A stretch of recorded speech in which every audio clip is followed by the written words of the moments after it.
Well, why are we going to talk tonight about the international attack on reproductive rights? Well, I think the answer is quite straightforward, actually. For many of us, the last years have been marked by attacks and challenges on our most fundamental rights, representing backlashes and setbacks which we had never thought possible.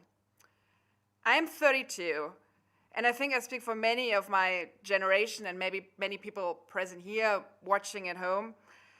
And I would have never thought possible that I would experience a time in my life where I would have to go out on the street and risk my face and my bodily integrity and also my sanity for defending rights and principles that were conquered by the brave women of the generation of my mother or even my grandmother. And in the last years, in many parts of the world, we have seen a stark rise of authoritarian and far-right movements, firmly established in party politics in many governments, and with an ever-growing, very well-connected and extremely noisy base that is not afraid to show its face on the streets, and even less so on the internet. Now we have 2020, nearly 2021, and we have known these guys. And I say guys because, well, most of them are indeed men. We have known these guys for quite some time. And by now, we know very well that the international attack on democratic institutions goes hand in hand with the dismantlement of women's rights in many parts of the world. And our reproductive health care, still so precarious in many parts of the world, and very essentially, our right to sexual and reproductive autonomy and to choose whether or whether not to carry on with a pregnancy stands at the core of the international far-right attack. It is nearly 2021, and still they cannot face the fact that our bodies and our sexuality do not fall anymore under their sovereignty. We're nearly in 2021, and these far-right players had some opportunities and used these opportunities to move closer together.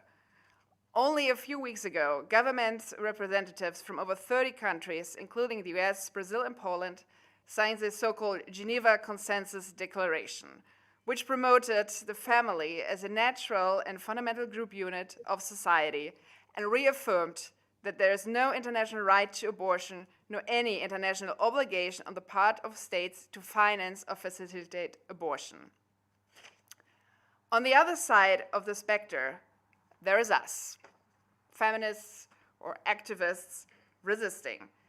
And the price we pay for speaking up for nothing more than our freedom and our autonomy is extremely high. Times have never been so dangerous for women human rights defenders, gender scholars, and female politicians.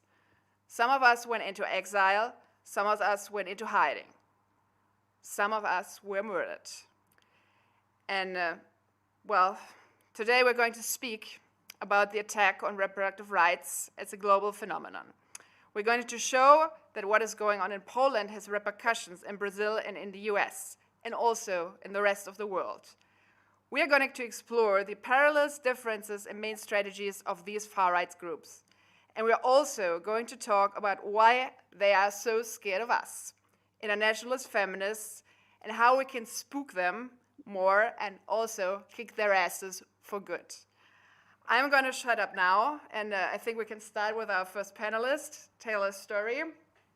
Well, Taylor grew up in the religious right in the US. He was homeschooled and went to 2 Christian universities. And I think you can tell us best about your experiences there, and we're very happy to hear about them. Thank you very much. I just want to say thanks to Phil and Kristina, the other panelists, and Ted from Berlin for Bernie, which is now the Berlin Democratic Socialists of America, for kind of inviting me to share a little bit of my story and a little bit of how that intersects with the issue of abortion rights. Like Kristina said, I think they agreed to have me up here because I was homeschooled kindergarten through 12th grade. And then I attended 2 private evangelical universities, a biblical graduate school, and I was on staff at 3 churches, all of which were heavily in the white evangelical environment sphere. And I do want to say that evangelical in the United States is different from evangelische Kirche here in Germany.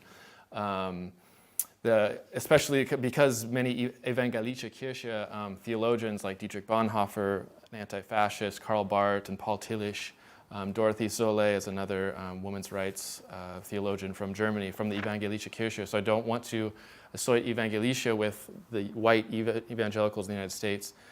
And really, the term fundamentalist is probably the best word to describe white evangelicals in the United States. It does relate to the historical movement of fundamentalism. But most of you are aware, as the graphic of this event showed, I thought that was really well done, by the way, that most of the attacks against abortion rights are coming from religious leaders, male religious leaders.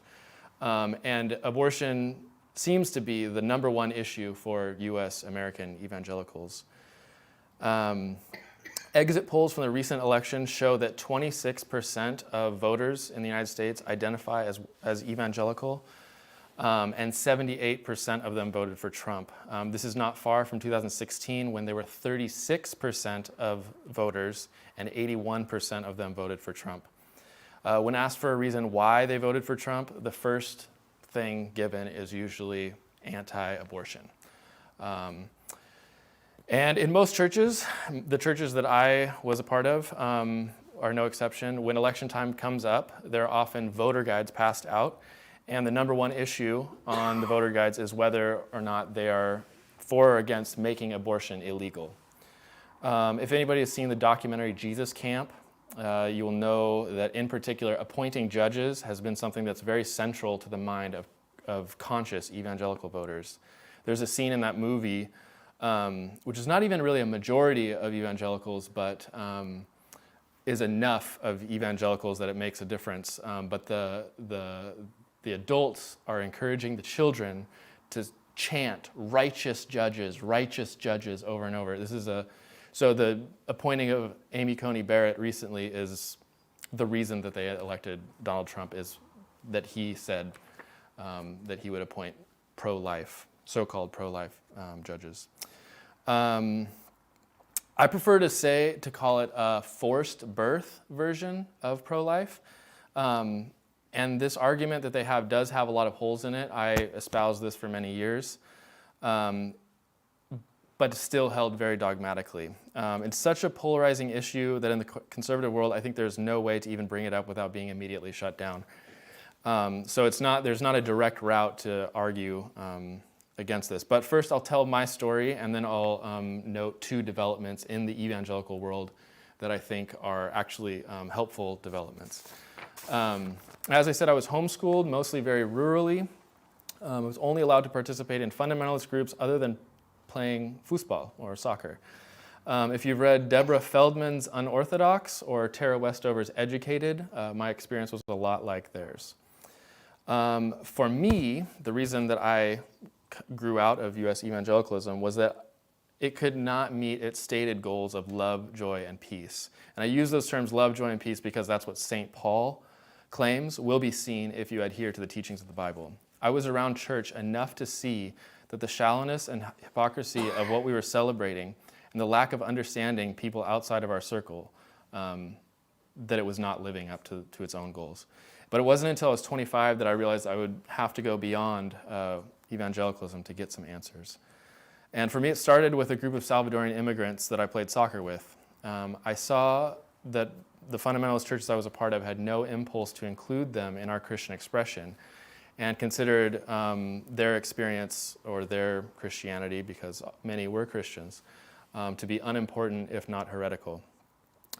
And after I realized that churches were pretty flat-footed on many social issues, I moved on towards conversations with my hippie neighbors. I was in Santa Cruz, California at the time, and an atheist mother, a Catholic family, and people struggling with depression.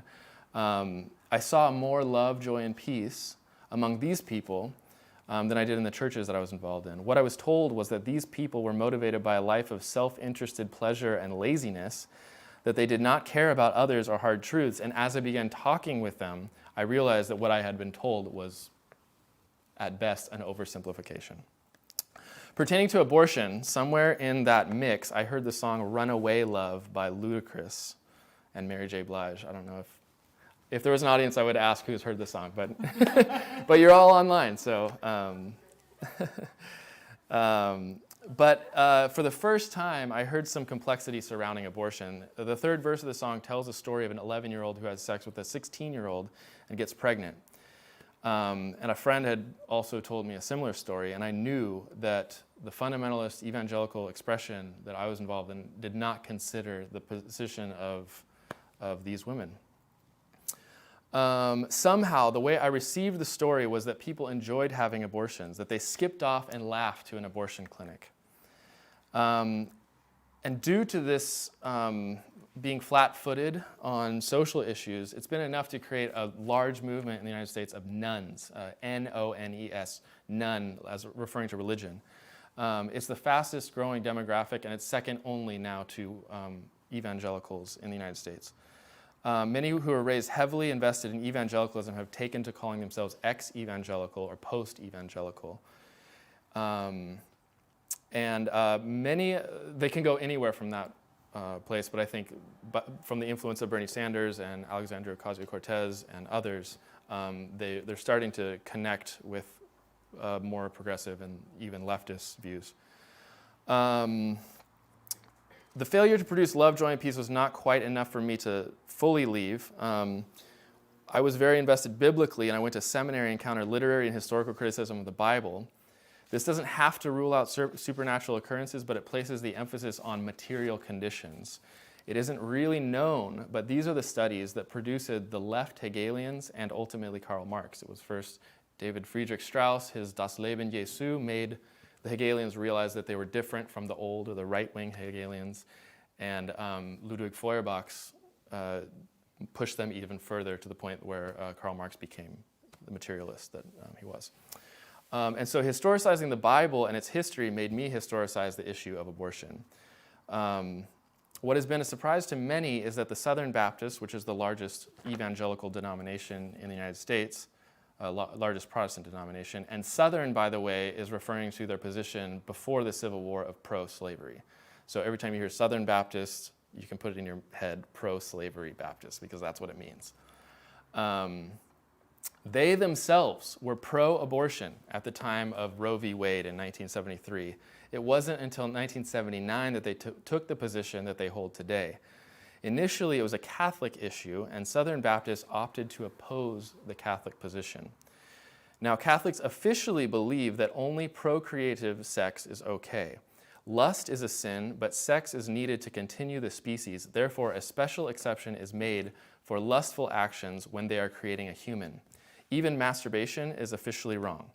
This is also why LGBTQ actions are officially wrong in the Catholic Church. I want to be clear that the Catholic Church is very diverse, but this is why LGBTQ actions are officially, doctrinally wrong, is not because of the same-sex aspect, but because of lust, and particularly lust without procreation. This view against sexuality doesn't really even come from the biblical library. It's more that it comes from St. Augustine's interpretation. Other readers of the Bible don't always hold these views, like Jewish people, like Christian from non-Western lineages. There's Iraqi Christians that I've been fortunate to interact with that don't share the same opinions. And all that to say, I'm not sure if I'm a Christian or not anymore. The word has so many definitions and connotations, most of which I deny, but I want to say that it is within the Christian and biblical tradition to support abortion rights. Because I spent my whole life investing in a biblical, or I'd rather now say a prophetic way of life, thank you Cornel West and Abraham Heschel, the rabbi who West is reading. This has been helpful for me, and it may be important to others in becoming critical of the forced birth version of pro-life. Now I just want to quickly go through two developments that I see in the evangelical world.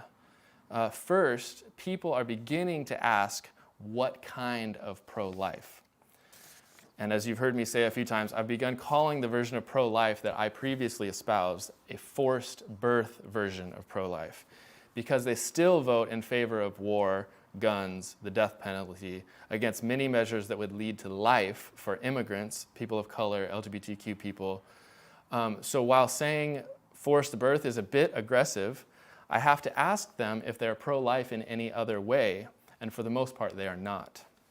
Some have begun adjusting for this. In particular, there's a group called the Red Letter Christians with a guy named Shane Claiborne, who came out of the white evangelical sphere. Also William Barber, who's an African-American reverend in North Carolina. He's started a Poor People's Movement from Martin Luther King's heritage and a Moral Mondays campaign. Claiborne in particular has done a lot of work campaigning against wars, guns, and the death penalty, among other things.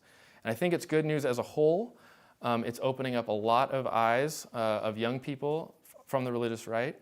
And I think it's possible that with this election, it's one of the things that may have made a small but significant difference. That being said, Shane Claiborne has mostly not addressed the issue of abortion. Mostly he is using their dedication to being pro-life to say we want to be pro-life always, and not just the forced birth variety. This leads to a second view, which seems to be growing, and where I think we find the brighter spot. Attempting to make abortion illegal is not only inhumane towards the complexity of real-life situations of women, but it has also been ineffective. Progressive policies are already more pro-life, even pro-birth, than their anti-abortion counterparts, because making life better for women is the most effective way to prevent unwanted pregnancies through tuition-free college, through jobs being available, and making sure no woman will have social or financial hurdles to carrying her wanted pregnancy to term. Thus, it is even more pro-birth than the anti-abortion or forced birth variety of pro-life that we're seeing. And I think that shows a way that a lot of post-evangelicals like myself, ex-evangelicals, are able to speak back to that movement that we came from. And so I think that's a little bit of a positive light. And to conclude, based on my observations from studying religious history here in Germany, and I have to thank the German people for giving me the opportunity to study, because this is not an opportunity that I have in the United States. But I think the forced birth version of the pro-life movement in the US has peaked. And barring an extreme fascist move, which isn't out of the question, I think that we will see some progress on this issue. They have put their people in strong positions, and it may succeed in even outlawing abortion for a time. But I think with the determination of our younger generation, as Kristina mentioned earlier, we may be able to achieve a better reality in the coming years. So that's my report from the United States and the white evangelical movement. And I look forward to hearing from the rest of the panelists. Thank you very much, Taylor. That was extremely interesting. And well, from the US, we're going to continue now with another big country in the Americas, Brazil. And Debora Thomé is going to tell us a little bit about the situation in, well, one of the countries which has right now, let's say, a far-right government consisting in a large part also of neo-Pentecostal politicians. So Debora Thomé is a Brazilian feminist, an associated researcher at LabGen at the UF University in Rio de Janeiro, a political scientist, writer, and an activist. And Debora, very happy to have you here virtually, and the floor is yours. Thank you.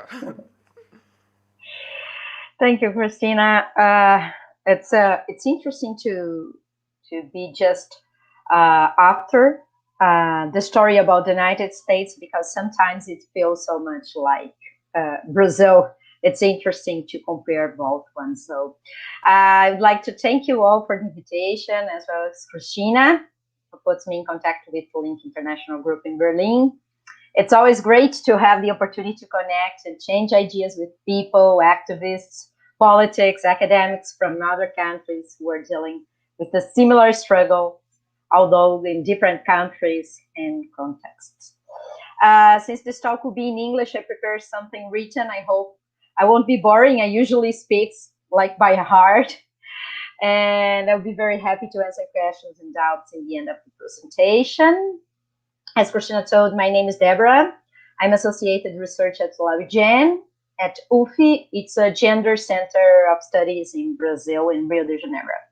Although right now I am based in São Paulo, which is another big city. In fact, it's the biggest. Rio is the second one.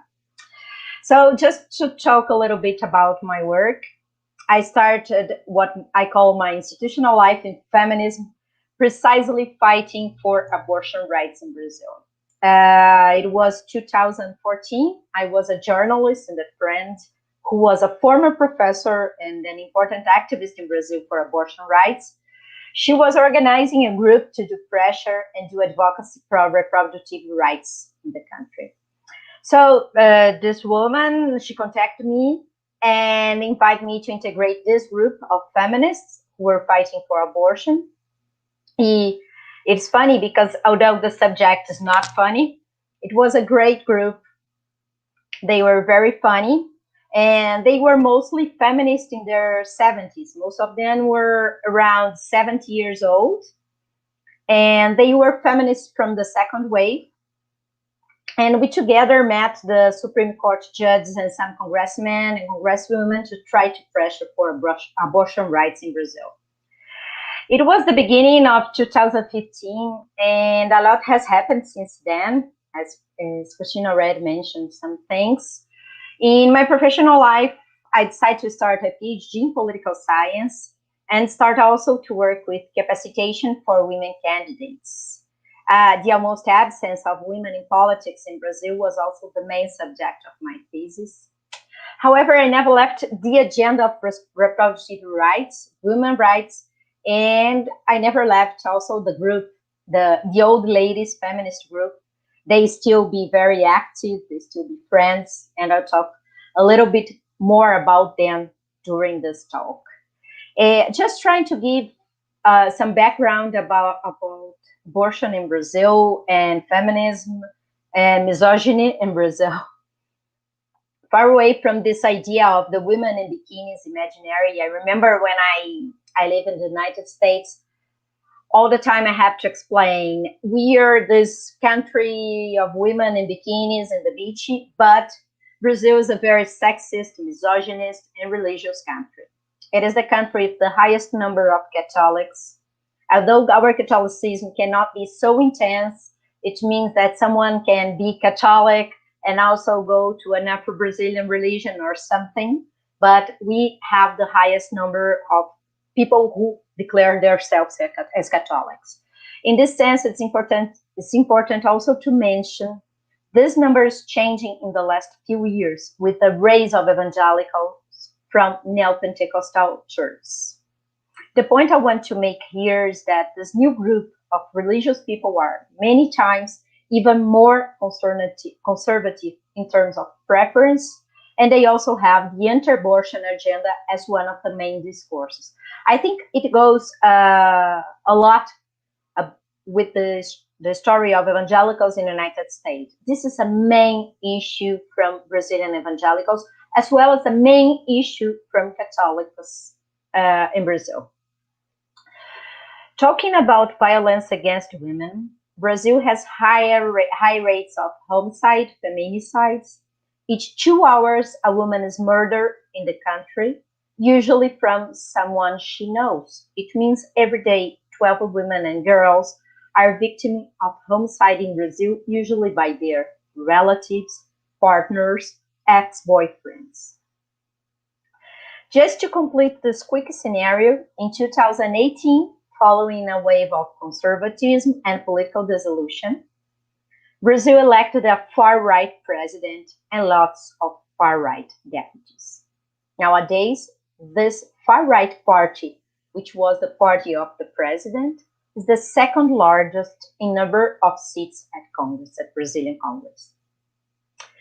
Considering specifically the reproductive rights, abortion is allowed in 3 cases here in Brazil. 2 of them are allowed since 1940. It means that 80 years, from 80 years, we have the permission to do this kind of abortion. This is a law from the 40s. In the first case, the law guarantees the right of abortion when the woman was victim of some violence. It means rape. The second case of permission for abortion is when the pregnancy signifies some threat from the pregnant's life. The third case of permission was just allowed in 2012, which means right now, 80 years ago, and it refers to case of anencephaly, when the medicine cannot in any situation guarantee the life of the fetus. In this third case, it's not a law, but a guarantee based on a decision of the Supreme Court. And I want to mention, in this case, the role of the feminists was really intense. They made a lot of advocacy to try to have this this permission, because the rationale is that we have to increase step by step the permissions until the day we will have this at least the 12 weeks abortion right. As you can note, the first two exceptions were decided almost a century ago. So why the feminists are not having any new opportunity to have the right for the 12 weeks abortion? This is a question we listen all the time when I talk to foreigners. It's you have so many years with the a law that guarantees abortion. What's happening that from so many years you cannot do anything?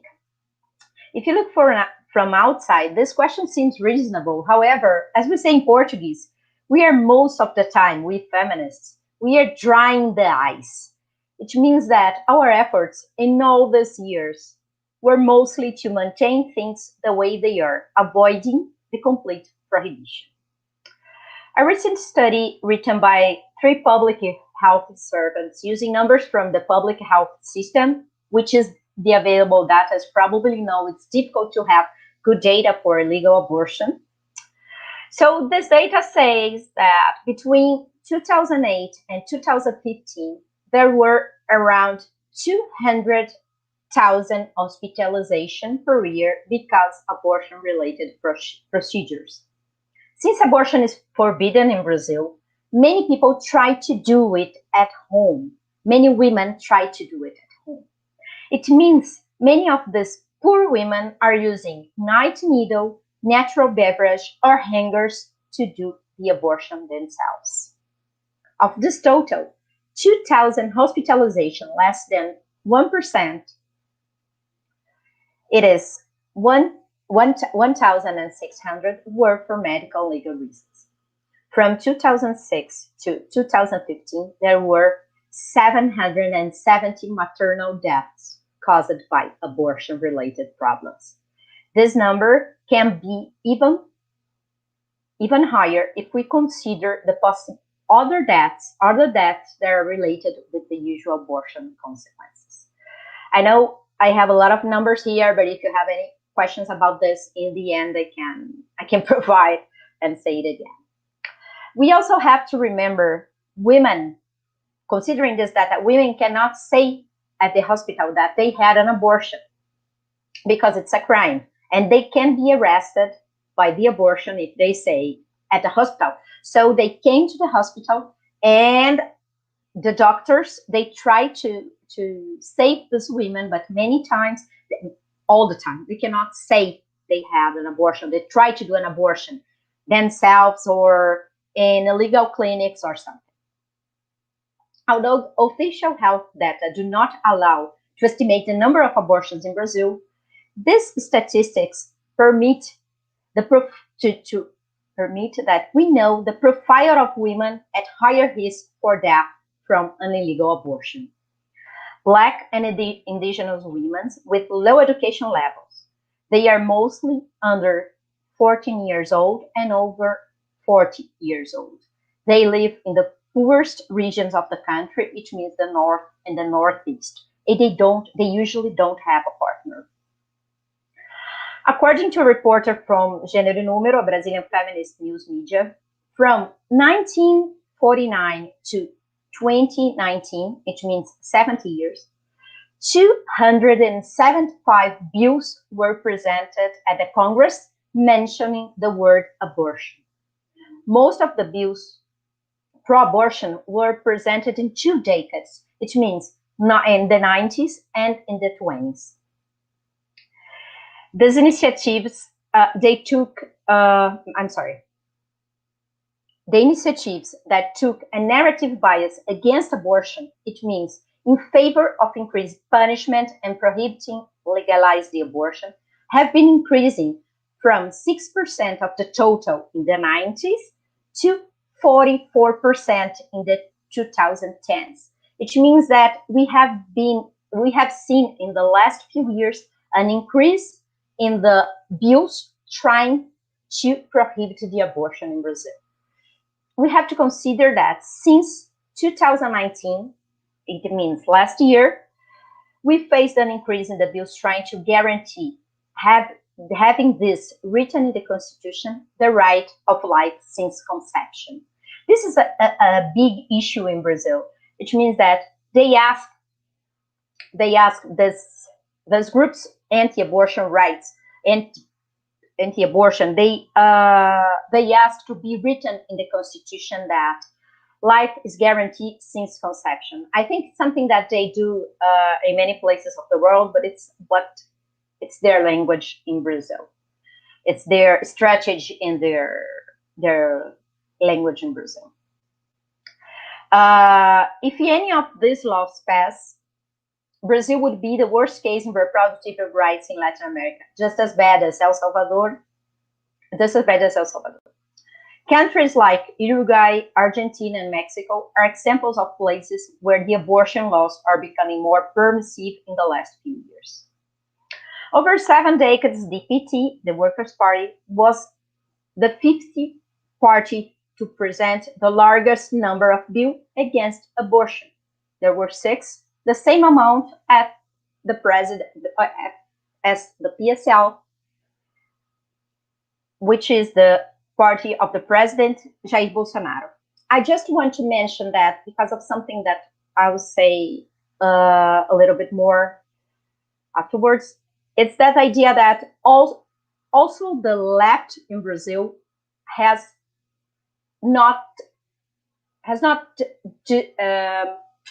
had many problems to work with the abortion rights. In this sense, I want to be back to my old ladies feminist group that I mentioned at the beginning of this talk. In 2002, the center-left, represented by the Workers' Party, won the election. Many of the feminists from the second wave were founders of the party. Many of them were participants of the 14 years government of the central-left in Brazil. Yet, during these years, although other feminist agenda found the space to increase, it was not the case of the abortion rights. Some scholars argue it's causally related to the fact that not just feminists were founders of the Workers' Party, but also a giant group coming from the church, belonging to the liberation theology tradition. Considering this sexist country with a huge space for Catholicism and conservative, the abortion agenda was never an easy issue or a non-complex subject. So even if we had 14 years to working on the improvement for the reproductive rights, it didn't seem to be a political preference from the party ruling the country. It's worth note, Brazil is also one of the countries with the lowest scores in human representation, according to the Interparliamentary Union. It is the 133rd among 197 countries. In this case, we also have to consider men are 80% of the authors of the bills related to the abortion rights. Actually, this is an anachronism that horrifies me. It's an anachronism that horrifies me. It's a shock each time I realize male deputies are the ones who decided about women's bodies, women's lives, women's futures. So back into the old feminist slave groups for abortion rights, who could not increase their agenda during Lula time. In the midst of a crisis in 2015, it was the beginning of the second term of Dilma Rousseff, our first and only female president. This group of 10 women decided to arrive in Brasilia with a schedule of 50 meetings in 2 days. At that time, with a very conservative legislative, we considered the only space to improve abortion rights was to try our chances directly with the Supreme Court. Our work in Brasilia was the beginning of an attempt that some years later would be a way to guarantee an habeas corpus for a woman arrested for abortion. At that time, We are counting on a support from public opinion because few months earlier, there were a famous case of a woman who died after making a legal abortion in Rio de Janeiro. About this case, I want to tell you a small story. We, as a group pro abortion rights, decided to send some flowers to the funeral of this victim of an illegal abortion. However, the family, when we arrived there, rejected all of our condolences. Since they are evangelical, although the woman, and her name was Jandira, were dead, their family considered this was the punishment she deserved. We should have paid more attention to this event because it seems to be the rationale for the beliefs of many Brazilians right now.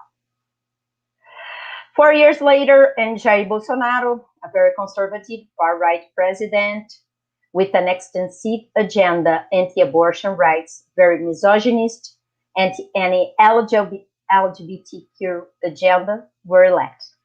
It was 2018. She had the strong support of the Catholics and the evangelicals. This again put the feminists back to the role of to watch out the risks of the backlash. It means our work right now is to protect the law and the rights we already have. This year, during the pandemic, one of the cases, which is mentioned in the description of this talk, was symbolic. A 10-year-old girl in a very poor family was pregnant after being raped by her uncle during 2 years. In her case, abortion was not just guaranteed by law since 1940, but also a question of survival, considering her age. Even in this context, the National Secretary of Women and Human Rights decided to use all her possibilities and power to make the abortion forbidden. First, the local hospital denied the possibility. Then, the secretary made her functionaries to offer money to the family. In the end, the girl had to travel during the pandemic to another state 2 hours by plane to have the right guaranteed. In the middle of this, feminists were working in many states in the country trying to guarantee she could have the legal abortion. It were 4 days of calls, petitions, communications, advocacy. And in the end, it worked. The secretary personally tried to interfere in the process. Just to clarify how difficult is the situation now in Brazil. And just to complete, also during the pandemic, a new rule increased the siege against abortion in Brazil.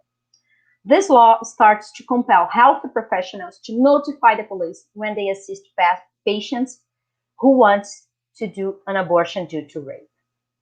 The document also says doctors have to inform the woman of the possibility of seeing the fetus on ultrasound before the decision of abortion, something that some experts consider it's a way to demote the patient. It means that it's a way too emotional and too heavy trying to demote the patient. The text also requires patients to sign a consent form with a list of possible complications of abortion. So my conclusion of all of this is that now it's time to do what we have been doing this previous years. We just have to dry the ice. We have to stay where we are, trying to avoid the backlash. This is what we can do right now. I think that's my contribution. Thank you. Well, thank you, Deborah. Very interesting. And I think the audience is going to have lots of questions for you afterwards. But before we get to that, I also want to hear a perspective from Poland by Alicja Flisak. You're a member of Die Linke and of the Polish group. I'm sorry, I'm going to pronounce it so wrong. I think Dziewuchy, how it's called? Dziewuchy, yeah. Dziewuchy. What does it mean? It means girls. It's girls. Okay.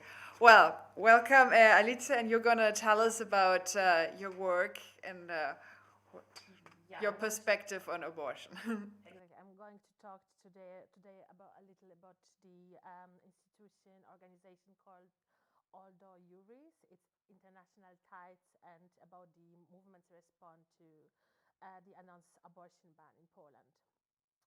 So the current cultural counter-revolution in Poland is being implemented by the Institute of Legal Culture called Ordo Juris.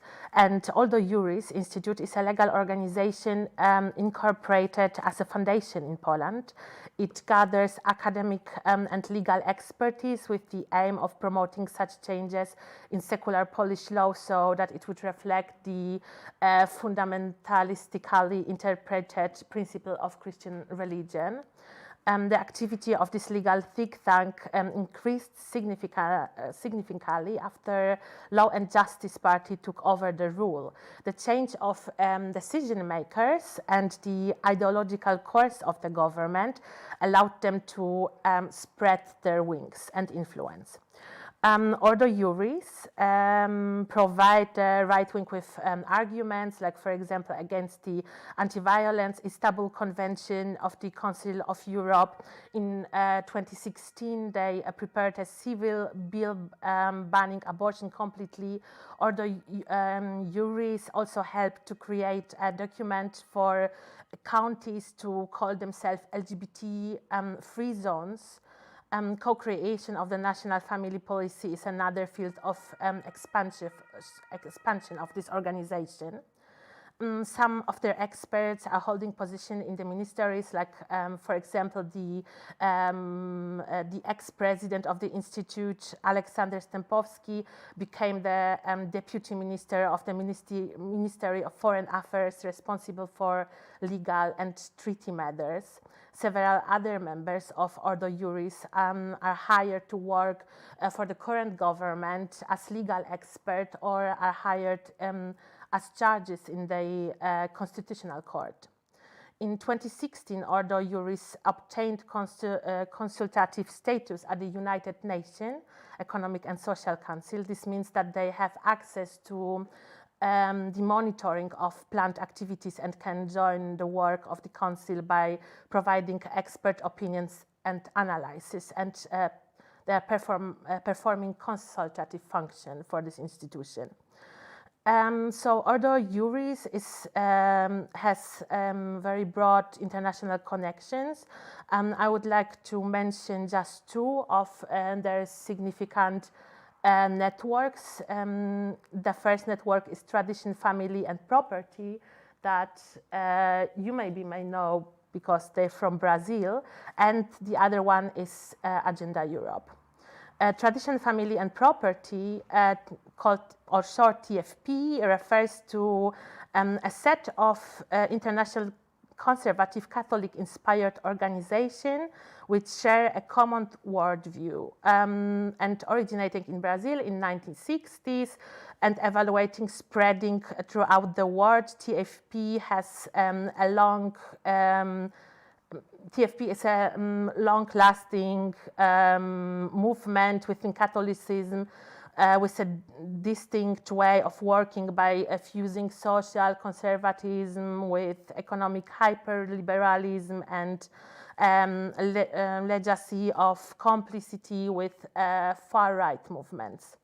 TFP is now an active international network with position against sexual and reproductive rights among its priorities. So the profile of this institution is very similar to Ordo Juris, but there are more ties between these organizations. Ordo Juris was founded in 2013 by another institution in Poland called Institute of Piotr Skarga.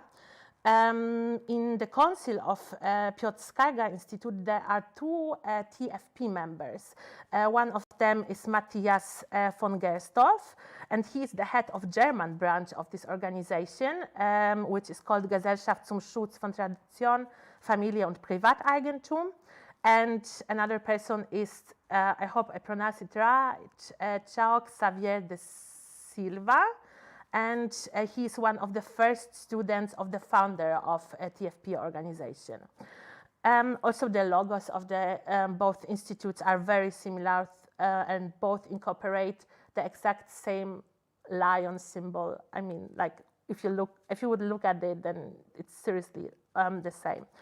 Another important international organization is called Agenda Europe. It is a network gradually implemented in Europe by right-wing Christian fundamentalists, and the aim of this pan-European project is restoring the natural order, whatever it means. Or at least their members declare that their goal was to reverse the achievements of the Cultural Revolution of the 1960s in Europe. According to the information published on their website, of Agenda Europe, those radical right-wing Christian activists believe that liberalization of law, recognizing diversity of attitudes and beliefs among people is a negative phenomenon. It is decadent and means the fall of our civilization as we know it. Agenda Europe, TFP, or Ordo Iuris have all published manifestos where they introduce the audience to their principles. They're all very, very similar. The Cultural Revolution that all these organizations aim at reversing and against which they operate is nothing else but emancipation of women, recognition of their equal rights, as well as equality of LGBTIQ persons, national ethnic minorities in both in public and private sphere. All these organizations focus mainly on the sphere of human sexuality.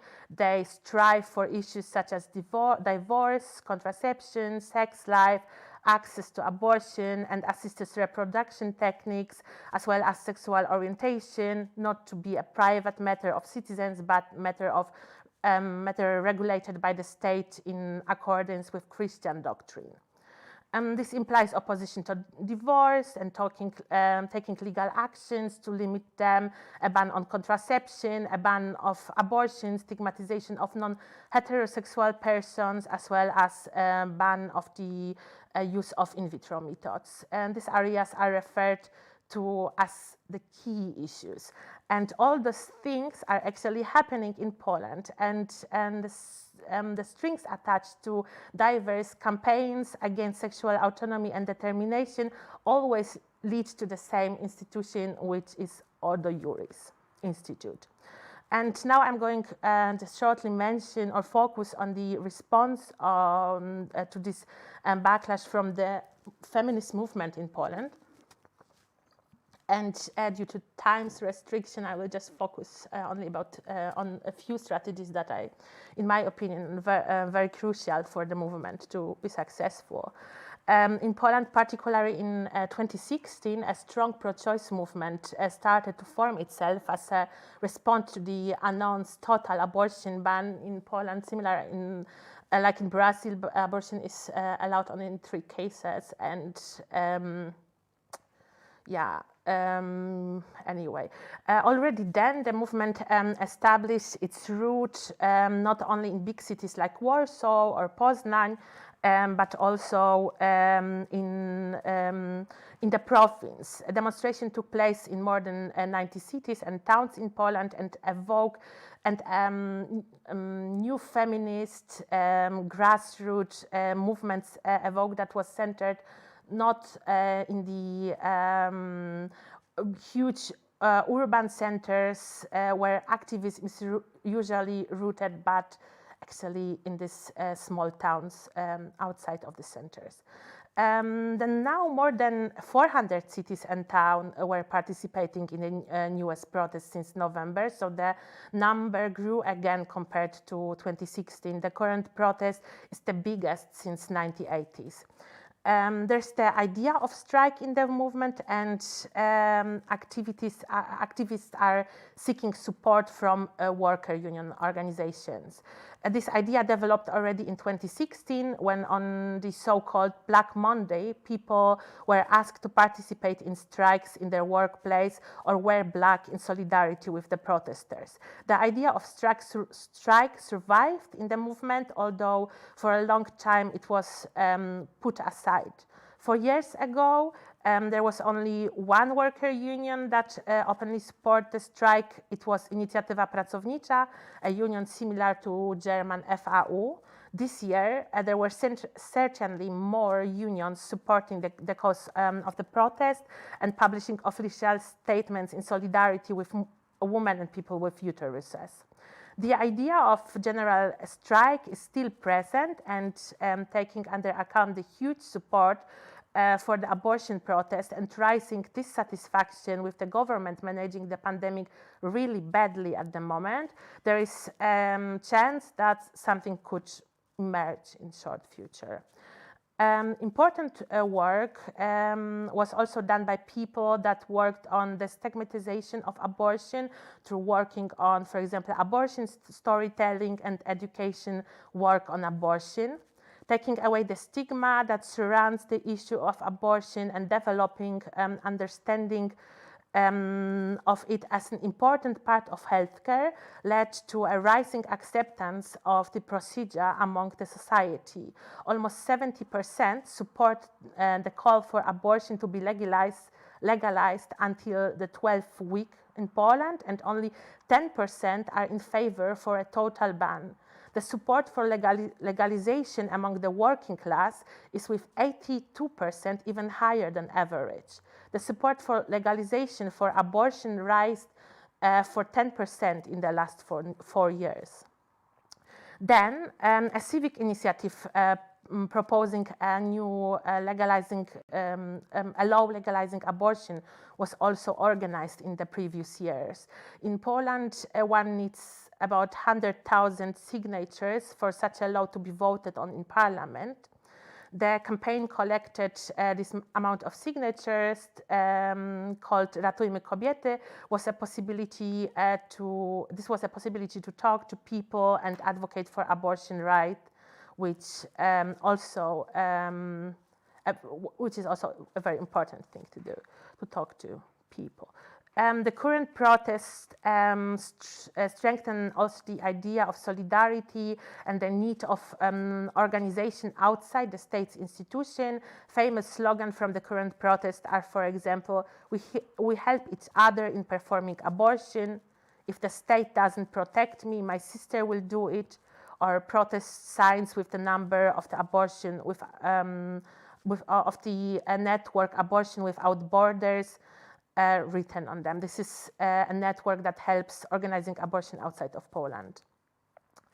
There are so many more examples of strategies, but basically we are a little bit out of time.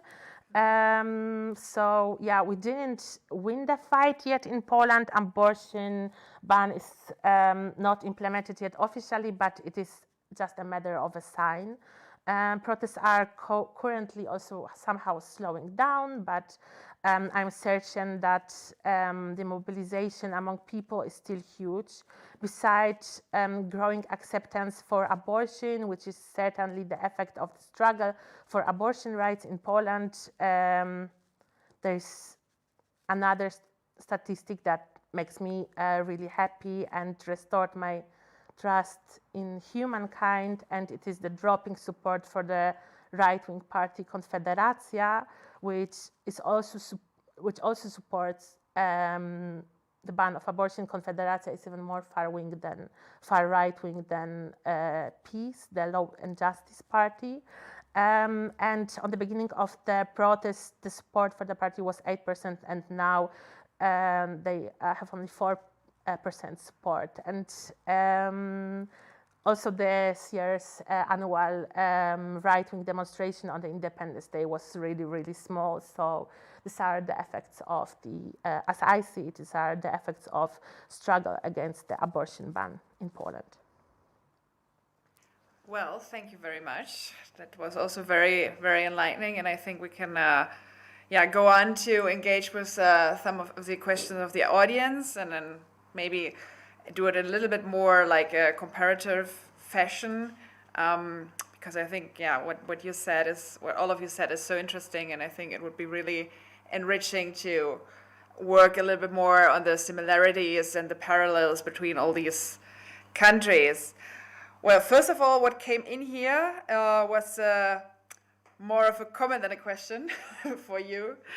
The US organization Catholics for Choice has useful resources challenging the idea that Catholics must not and do not have abortions.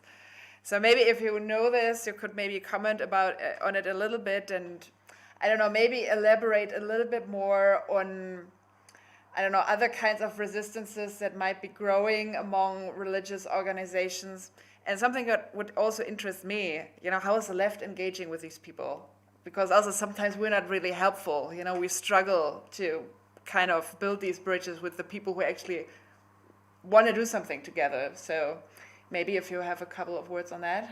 Yeah, I think I haven't heard of this one, Catholics for Choice, but that there are a number, and especially in recent years, I think a number of faith-based organizations who are realizing that progressive policies are actually more holistically pro-life than what the right-wing policies are. Another is James Martin. He's a Catholic. I think his name's James Martin. James Martin, he's a Catholic priest who has been quite active with progressive causes. But there's a long tradition. Philip and Daniel Berrigan, Dorothy Day. I just read an article today of James Martin describing Dorothy Day, who was a Catholic communist. There's also a podcast called The Magnificast and Faith and Capital that are becoming larger leftist Christian voices. I think just in the last year, actually, the Institute for Christian Socialism has just started up in Tennessee. The Center for Prophetic Imagination in Minnesota. There's a number of leftist Christian, and some of them are, okay with the spiritual, supernatural portions. Some of them are pretty strictly materialist. The Eugene Debs, who's the probably most successful American socialist candidate for president, he was asked one time, what is socialism? And his answer was Christianity in action. And so I think that is developing, and I'm really happy to see that myself. I should also give a shout out to my good friend Damon Garcia. You can look him up on YouTube. He's a friend of mine that is also a voice of the Christian left. Well, thanks very much. I have a little bit of a difficulty to talking into the mic and looking at the speakers, but I'm looking at the camera now and speaking to the mic. I think maybe also Debora could say something about maybe progressive voices within religious groups in Brazil, and also how the left is engaging with them. And also something else that interested me from your talk, and I think that would also be interesting for the audience to elaborate a little bit more, because you talked, actually, both of you talked about legal abortion, which is possible in a couple of cases, however not often materialized, especially in Brazil. So I think the number that I know about Brazil is that they have, I think, about 80 hospitals in the whole country that actually carry out legal abortion. So this is also a problem that many women, let's say, that have been raped, as was the one case that you mentioned, they can't even materialize their right to get a safe and legal abortion. So maybe, Debora, if you like, you could also say a couple of words about this. Okay. Beginning with the progressive church, what we have from this one of these oldie ladies is one that is a member of the Católicas pelo Direito de Decidir. It's a Catholics for the right to choose or something. And they are trying to do their work, but many conservative Catholics are trying to are trying by law to forbidden their work. I mean, they are saying you cannot say you are Catholic if you are pro-abortion. And they go to the judges and ask that this women stop to use the name Catholics in their fight. So that's something. And considering about the difficult to have a legal abortion in Brazil, what we have, I don't know exactly the numbers of hospitals which can provide the legal abortion, but they are few in the country. You have to remember that Brazil has 200 million people living here, and it's complicated because we have like an 8 or 10 in cities, and if you sometimes you have the place, but many doctors don't want to do the abortion, and it's even worse when you go to the nurses, because the nurses many times, many of them are now evangelicals and they are really Catholic, and so and they are allowed to say that I don't want to do the abortion. And so this is difficult because, for example, in this case of this girl, even when she was at the hospital, the feminists have to do a kind of circle of protection around her to take care of this girl and to maintain her away from the nurses. That doesn't work. Some nurses, not all the nurses, and there was a really helpful doctor at the time. But it's difficult, and you have to have so many. If you, in fact, if you are rich, even if you have the right for legal abortion, you go to other countries because it takes so many time that you receive the right to have the legal abortion. That's easier to travel to do it in another country. If you are rich, if you're not rich, you try to do yourself at home and whatever, because it takes so many time that's difficult that you still in the 12 weeks, and so it makes things really difficult for women, even if they have the right for abortion. Thank you, Deborah. I also would like to hear from you, maybe, what kind of strategies, let's say, have women in Poland adopted to kind of contour this very restrictive legislation? Because I have heard that sometimes women in Poland, they have those who could afford it, they came to Germany, for instance, and try to get an abortion here. And I would also like to hear how was this all affected by the pandemic, right? And the whole shutdown situation, that people couldn't travel anymore. And I mean, of course, we know that this abortion is a time-sensitive manner. So maybe if you could give us some insights on that. And something that also I found very interesting from your talk, how would maybe the all these far rights groups that you mentioned in the anti-abortion spectre, how it does relate to this whole gender ideology thing, right? Which is also something, I think, a movement that started in Poland, is extremely popular in Latin America, thanks to Brazil. The country kind of diffused it to the rest of the other countries. So I think it's also some kind of transversal topic that we have here. Okay, so I start with the first question. The non-governmental organizations are saying that around 100,000 up to 250,000 abortions are actually happening in Poland every year in the underground. Legally, there are around 1,100 abortions happening in the hospitals, which means that the rest has to find some other methods to perform abortion. We are in this good situation in Poland that all our neighbors countries at the moment have sort of legal abortions in their countries. Like, for example, Germany, we have the paragraph 218, which actually makes, which put actually abortion in the criminal code, which makes it basically illegal but accessible after a consultation and so on. So it's still a much better situation than in Poland. So what people in unwanted pregnancies do, they travel abroad to perform abortions, or they order pills with an organization called Women Help Women.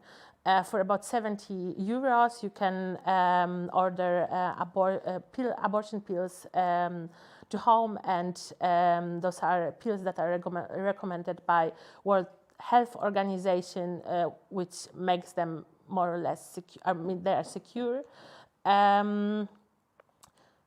Exactly, and there are many networks who, like for example, the mentioned Abortion Without Borders. This is a collective uniting different. This is a network uniting different collectives, like for example, Ciocia Basia here in Berlin, or Ciocia Wienia in Wien, or Anna in Amsterdam, and those are activists who are helping unwanted pregnant people from Poland or from other countries in basically in Europe where abortion is prohibited, for example, like Malta, to come to the countries and perform abortions. So we are at the moment seriously relying on solidarity of people, and there are abortion funds. Sorry, I'm a little bit nervous, therefore I better put it aside. So there are abortion funds, and where other people who have money and want to donate can contribute. And so there is a network of helpers and of people who donate money, and this is how people who also cannot afford abortions abroad can actually have an abortion. So the situation is not that precarious as maybe in Brazil, where people are really forced to use some methods that seriously could endanger your life. I think in Poland it happens also sometimes, but probably the access to abortion is still in the underground pretty good. And the second question about the ideology, could you please repeat it, because I was wondering if you, or maybe also a question for Deborah, I don't know, but if you, how do you relate the abortion issue to this big topic of the gender ideology and this formation of this, let's say, gender ideology network or exchange of knowledge or something like this in the far right across different countries? Because as far as I know, I mean, correct me if I'm wrong about this, but I read that gender ideology is actually a term that was coined in Poland by, I think, some more radical Catholics. And it's very extremely popular in Latin America and also in the US, I think. So maybe we could also reflect a little bit on how abortion fits in there, or if you know anything about these far rights, the surgeons of this gender ideology thing in Poland. I mean, like, I know what you're talking about now. I don't know if the term emerged in Poland particularly. I think it's maybe a little bit older than the gender ideology struggle in Poland. Even in Germany, we have something what is called gender van. I don't necessarily think it comes from Poland. I think it's really, historically, it's the part of the right-wing conservative thinking that didn't emerge 10 years ago, but it's just the core of this ideology, which puts women in this strict gender roles of put the woman into the house, connects her to raising children and taking care of the family,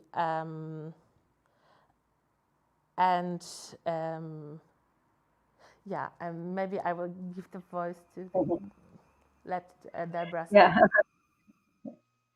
Yes. Yeah, I think the question of the gender ideology in Brazil and in Latin America, it's now a huge issue, because the idea, I mean, this that they created as a monster called gender ideology, no one's really knows what they are talking about when they talk about gender ideology. In Brazil, it means usually that they are against the idea to have classes talking about sex at school, sexual relations at school.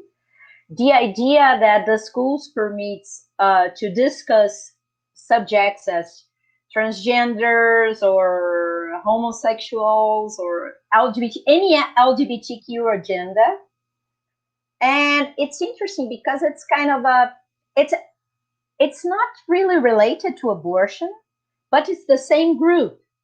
They now have a new monster to say, these people from the left, these feminists, these people from the left, these bad people, they are pro gender ideology and they are pro abortion. But in fact, no one's know exactly what means gender ideology. If you go to someone, because I make part of my research with the conservative women, and sometimes I ask because they say, no, I voted for Bolsonaro, the far right president, because he's against this gender ideology. He's against abortion and he's against this gender ideology. And so sometimes I try to figure out exactly what they are talking about when they say gender ideology. And it's kind of many of these issues is this agenda that they have an idea that the government, that the public schools would have classes to teach Dan and Dane will be homosexuals. This is something like this, but they never know exactly what it means. When they say gender ideology in Brazil, it's more kind of I'm against gender ideology, and gender ideology is this idea that improves LGBTQ rights in the case of Brazil. But it has become a central issue for Brazil, Colombia. For example, we have in Colombia it was a vote for peace or non-peace, and they used the idea of gender ideology in the middle of the vote. It has nothing to do with the gender. Judith Butler, the author, the philosopher, she was offended in Brazil many times because they say that she is the brain besides this idea of gender ideology. But I think it's related because it's the new monster of the far right, the conservatives. But I mean, we know what abortion is. And we know why they are against abortion or their arguments or everything. But we don't really know what is this gender ideology. We have some clues, but it's much more like a monster. I think the way I understand it. I know there are many researchers studying this and trying to make a better qualification of this idea of gender ideology, but it's a kind of a flat earth theory.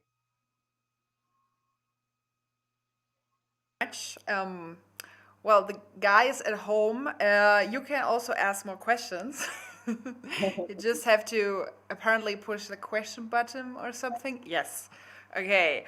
But here's another question for Alicja also. It's interesting that the last word in FTP, well, I wrote down TFP, Tradition, Family, and Property. Mm-hmm. Tradition, Family, and Property. Anyway, it's interesting that the last word is property, suggesting that there is a relationship with capitalism and the pro-life or anti-abortion movement. Where does the money from and why is there so much money behind it? Oh, that's a good one. Yeah, there is, for example, a good, like I said, this tradition, family, and property, same like Agenda Europe or All the Juries. These are institution networks that specialize a lot in the legal expertise, but also on the other hand, there are huge networks, and they are working internationally or globally.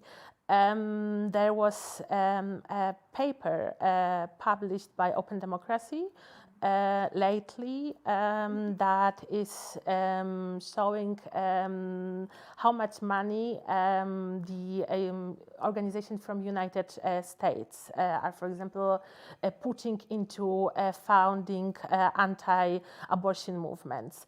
And there are seriously millions of millions in dollars involved, and the money is flowing to Poland, it's flowing to Brazil, from Brazil it's flowing again to all other countries in Africa or wherever anti-abortion movements are active.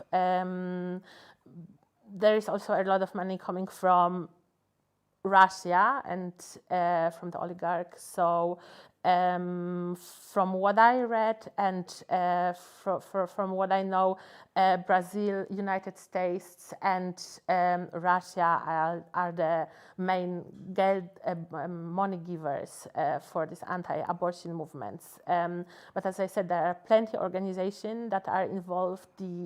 A lot of is hidden, is working behind the scenes. We had, for example, a legal case lately in Poland where the main leader of the pro-abortion, pro-choice movement in Poland, Marta Lempart, was attacked by right-wing members from Ordo Iuris when she said that their organization is funded by Crimea by Russians. So they took her to the court to prove that this is not true. Yeah, but on the end, you know, we have our research and our sources that's showing different things. Another network, for example, where you can see what kind of people and what kind of institutions stand behind is, for example, what was again the name, there is a meeting in Vienna every year, the World Family Center. No, the World Family Congress, I guess is their name. And there you can also find a lot of concrete people who found such an organization. There's this, yeah. I hope I could answer the question. I think so. There's another one for Taylor. Still can't get my head around why abortion is the #1 issue for fundamentalist Christians. Could you tell us why it was or is so key to the movement? Yeah, I was thinking about it in the last round of questions as well. And I've been studying this for my master's degree, and it's like where to start because it's a big mess, it's a huge mess. But in 1954, there's Brown versus Board of Education. This was going to desegregate schools in the United States. And it was Christian people these pro-slavery, from the Southern Baptists, from the pro-slavery Baptists, they established this movement to start private schools so that their kids would not have to go to school with black children. And fast forward through the 60s and into the 70s, and it started to be untenable to be against desegregation. And so in the 70s, they were looking for a new issue to justify this like rising religious right. And in 1979, there was this guy, Francis Schaeffer, and his son, Frank Schaeffer, kind of put together this film on abortion, and basically the Republican Party used this to give themselves this capitalist, but with a moral justification. And the moral justification was, we don't kill babies. What's very interesting is that Frank Schaeffer has since completely denounced what he did in the late 70s. And so you can go online and look up Frank Schaeffer. He's on Twitter, very vocal against what he did in 1979 and the early 80s. And so I think that what the religious right is it's really a very pro-capitalist, pro-free market, and there's a lot of great writing on that. Kevin Kruse comes to mind, a Princeton historian. But they needed a moral justification, and so I think that they were able to spin this, so then they have the money coming from their capital, and then this is their one moral justification for what they do. And thankfully, I think that people are starting to see, people even within the movement are starting to see the hypocrisy of it. So not all, but enough that it is significant, you know? So I think that, you know, we're looking at, you know, 10%, 20%, 30%, something like this, but this is enough to make a difference that, that it should not be as powerful going forward as it was. I think that I hope that, and I think that we just saw, I think 2020, I think in the history books, we'll put 1980 to 2020 for this thing. So, I mean, but don't let off the gas pedal. You know, we still need to advocate. You know, I think, what did Gramsci say? I'm a, what is it? Pessimist of the intellect, optimist of the will. So I think that's what we need to remind ourselves of. Okay. Well, actually, maybe we can kind of come to a little bit of a higher note now.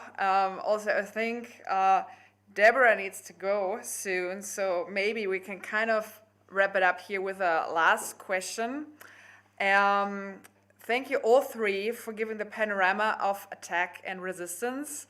Although the role of organized religion is indisputable, we can see that the attack on abortion rights are also part of attack on women, LGBT+, a way of scapegoating and dividing society on gender issues, which brings us to politics.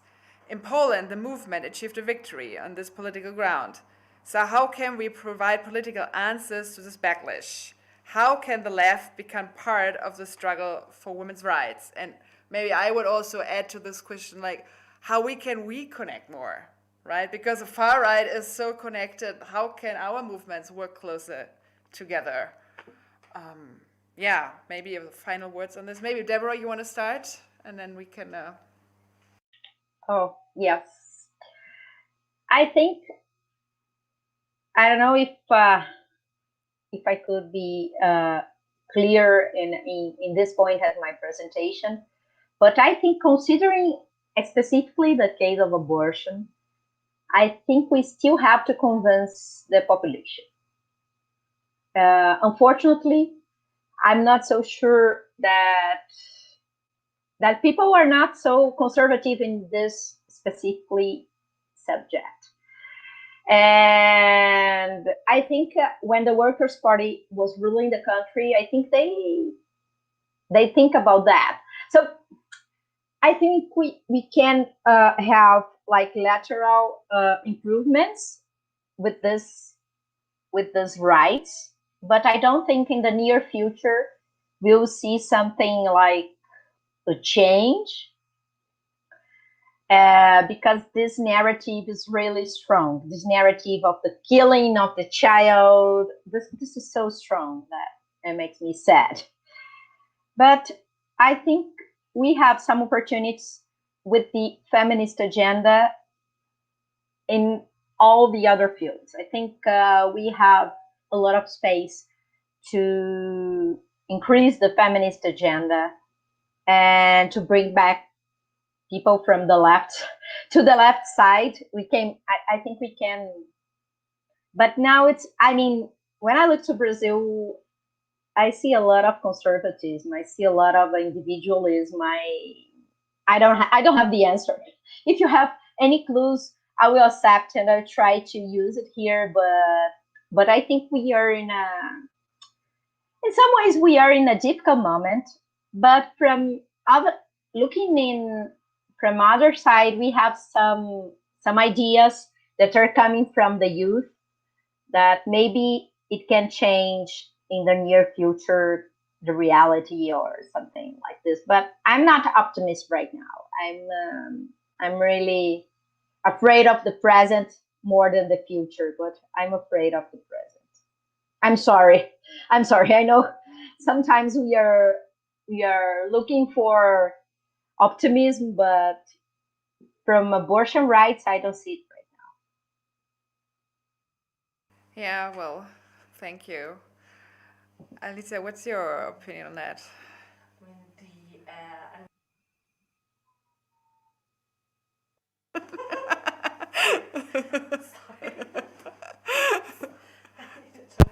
Sorry, thanks. Basically, what I think the movement in Poland didn't success yet because the abortion is basically particular. It's banned. It's basically banned, or it's allowed only in 3 cases, and you cannot seek abortion wherever you really need it. So I think the movement will first succeed when we can live through this day when abortion is legal, when we can live through the days like Ireland lately. And I think it's only possible when you have a strong and big and broad movement. So I think Poland is on the way to a big change, to a huge change, and I hope it will one day work out. And I think the statistic that I was trying to present you during my presentation speaks very clearly for this argument that the movement can really change the consciousness, even in such a Catholic and conservative country as Poland. Where 98% of people still say they're Catholic. So this is my huge hope that the movement will save us, and how we can cooperate more internationally. I think it's happening sometimes. It's happening, for example, here in Berlin. There is a huge network of migrant feminists, and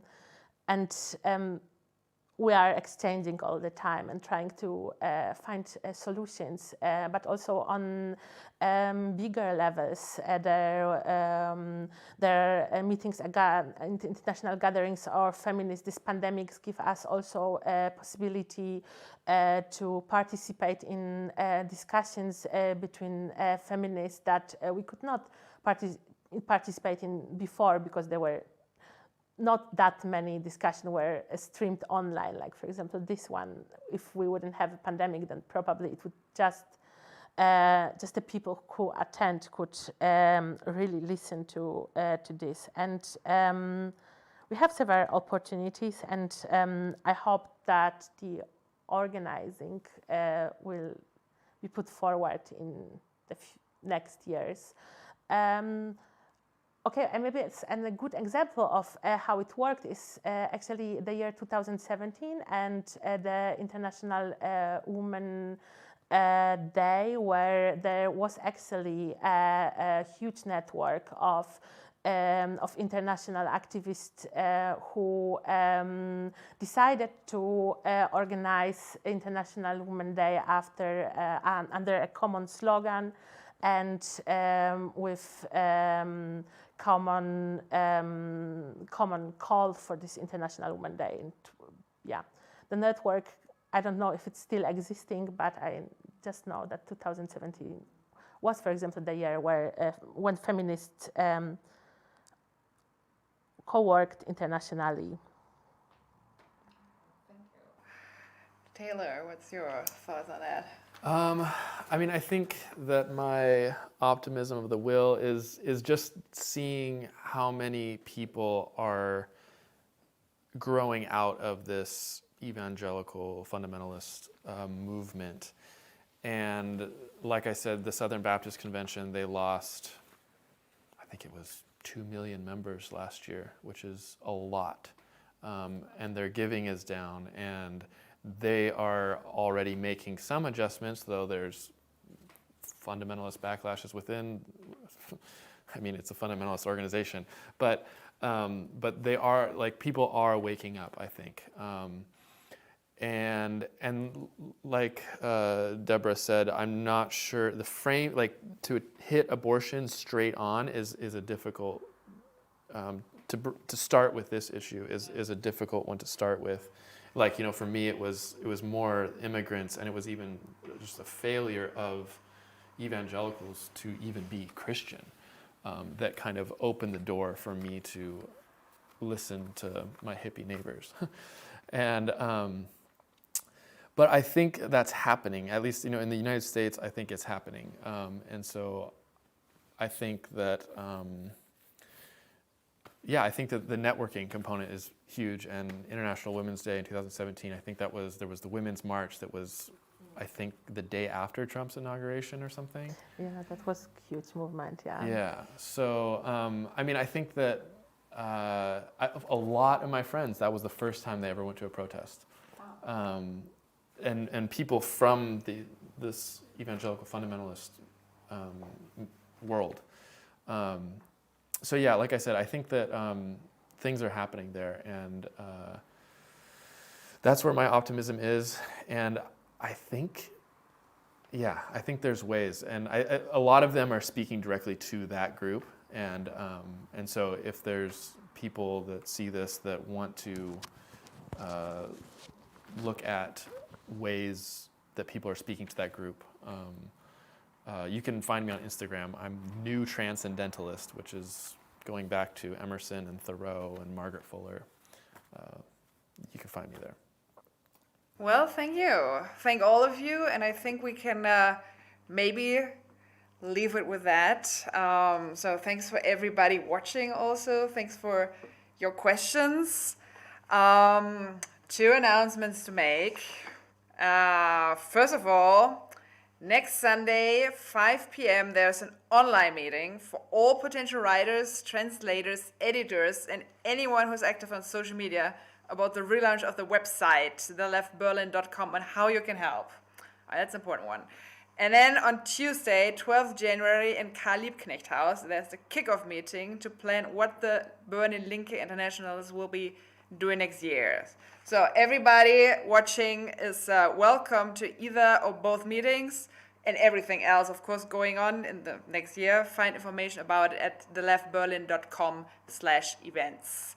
So thank you, all of you again. Thank you. And also a very big thanks to all the people here working tirelessly in the background who made all of this happen.